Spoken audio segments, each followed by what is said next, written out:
Amalfi. C'est ce village qui donnera son nom à la côte entière, car jusqu'au XIIe siècle, son port est l'un des plus puissants d'Europe. Les marins y contrôlent le commerce avec l'Orient. Un village pittoresque, presque une carte postale où chaque coin de rue respire bon l'Italie. Mais ce n'est pas son port de commerce qui fera d'Amalfi la destination des stars et des plus fortunés. En fait, si Amalfi s'est fait connaître du monde entier, c'est parce qu'une légende a décidé d'y séjourner au début des années 60. Si la côte amalfitaine est devenue si populaire pour les touristes et surtout les VIP, c'est grâce à la venue en 1962 de Jackie Kennedy ici. Elle y a séjourné 3 semaines pour des vacances en famille avec sa fille et son fils. Jackie est en fait venue se réfugier en Italie alors qu'elle traverse une crise conjugale avec son mari, le président des États-Unis, John Fitzgerald Kennedy.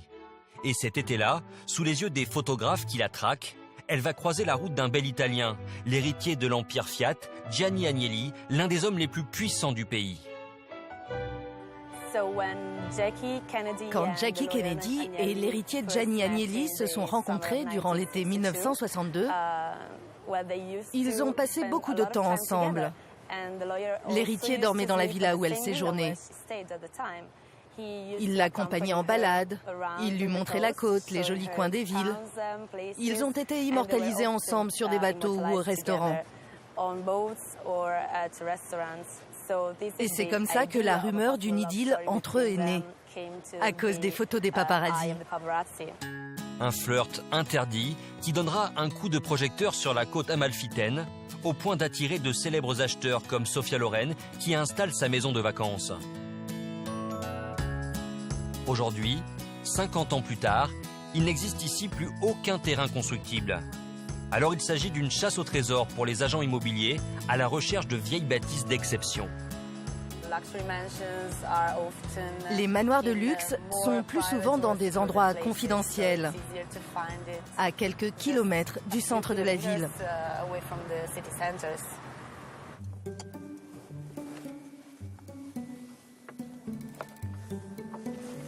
Wow, quite hard.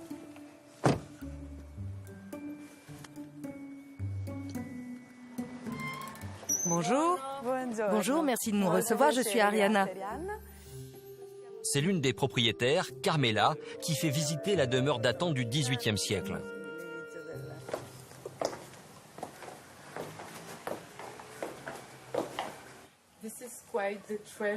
C'est ce genre de trésor que vous recherchez dans les maisons que vous souhaitez mettre en vente? Bien sûr, c'est un héritage pour nous. Et lorsque l'on achète ce genre de manoir magnifique et que l'on y découvre des ruines, comme cette statue et ces colonnes, c'est notre patrimoine, quelque chose de très précieux qu'il faut préserver et mettre en valeur. La bâtisse nécessite d'importants travaux de rénovation après avoir abrité une école pendant 20 ans. Voici quelques dédicaces d'étudiants.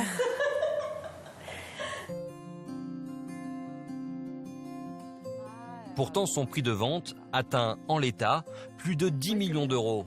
Et cela se justifie. Il suffit de prendre un peu de hauteur. D'ici, on peut voir toute la côte amalfitaine. Des maisons comme celle-ci sont uniques. Et tout ce qui est à vos pieds est absolument éblouissant. Plus de 1000 mètres carrés intérieurs sur 6 étages, 2 hectares de terrain, mais surtout un accès direct à la mer. La situation parfaite pour y construire un hôtel. Pourtant, la réglementation l'interdit. Cette bâtisse restera une résidence privée, un moyen pour l'Italie de contrôler son patrimoine hôtelier historique.